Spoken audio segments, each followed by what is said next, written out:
understood this consciously, and we did it anyway. Consumer internet businesses are about exploiting psychology.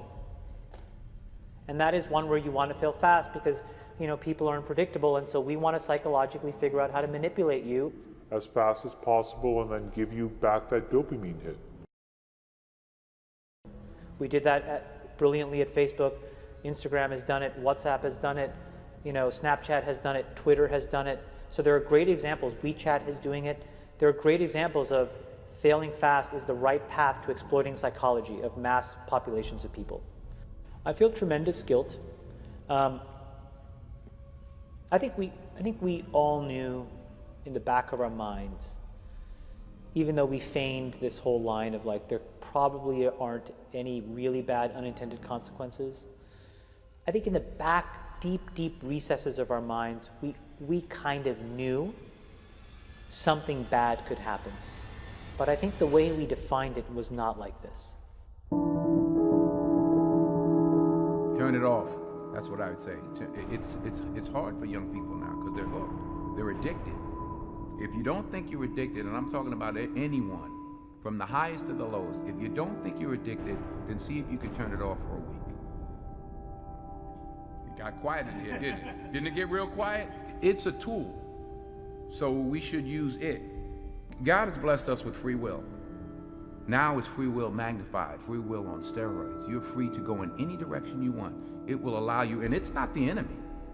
It's just a reflection of our own free will. You know? And we all want to be liked. But now we want to be liked by 16 million. And will now some of us do anything to be liked. We used to do anything to be liked, but it was by the person in front of you.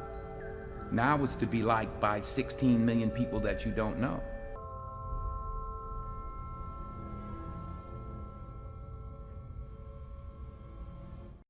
Tonight here, a warning about Facebook and what some believe it's doing to kids. The warning comes from two of the company's earliest executives. Carter Evans is following this. We know for a fact that what all of these systems do, every single one, is it exploits our own natural tendencies in human beings to get and want feedback.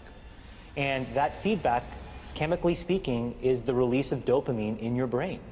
And so what these feedback loops do, and they exist everywhere, in Call of Duty, in other video games, in social networking sites, they get you to react. When Facebook was getting going, I had these people who would come up to me and they would say, you know, I'm not on social media. And I would say, okay, you know, you will be. And then they would say, no, I value my real life interactions. I value the moment, I value presence, and I value intimacy. And I would say, well, you're a conscientious objector, that's okay. You don't have to participate, but you know, we'll get you eventually. and like, I don't know if I really understood the consequences of what I was saying. Because the unintended consequences of a network when it grows to 1 billion or 2 billion people, and it literally changes your relationship with society, with each other, with you know, it probably interferes with productivity in weird ways. God only knows what it's doing to our children's brains. You know, if the thought process that went into building these applications, Facebook being the first of them to really understand it, that thought process was all about how do we consume as much of your time and conscious attention as possible.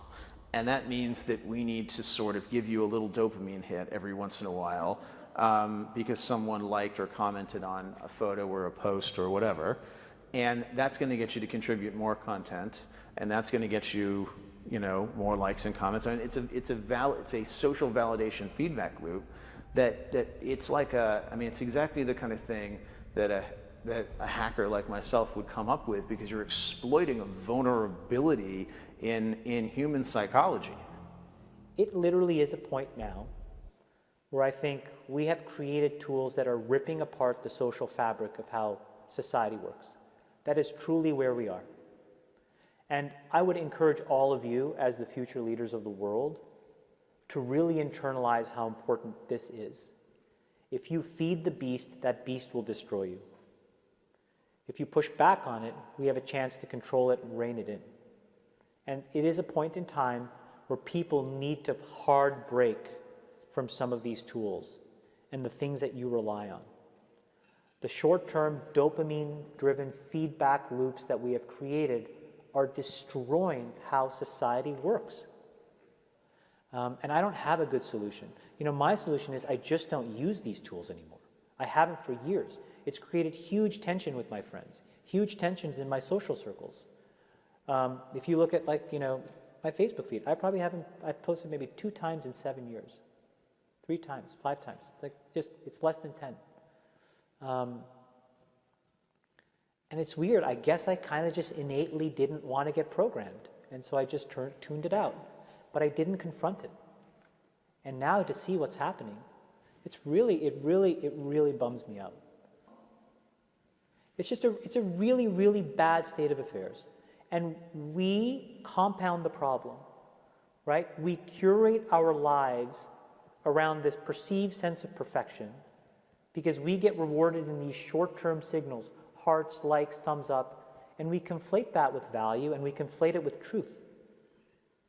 And instead what it really is fake, brittle popularity that's short-term and that leaves you even more, and admit it, vacant and empty before you did it. Because then it forces you into this vicious cycle where you're like, what's the next thing I need to do now? Because I need it back. Think about that compounded by 2 billion people. And then think about how people react then to the perceptions of others. It's really bad. And I think that if you get too desensitized and you need it over and over and over again, then you become actually detached from the world in which you live. You become callous, you become crude. And you live in front of your screen. But Chamath, let me ask you this, because the thing that I've been so concerned about is Facebook just announcing that you're going to be having some app that you can use when you're 7 to 13.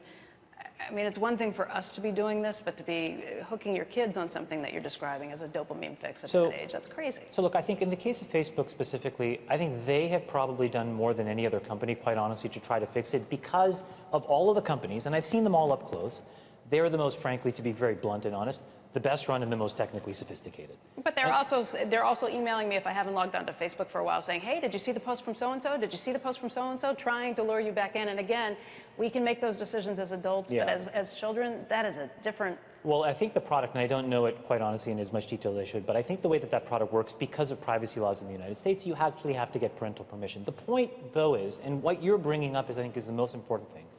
We all have never taken a step back and actually asked ourselves, how should we be interacting with these things now, 7 years into it? And what should we be expecting of the internet at large? Look, the reality may be the entire business model of the internet may be fundamentally somewhat broken, right? Because we allow ourselves to get interacted with in ways where we don't necessarily control the medium or the messenger.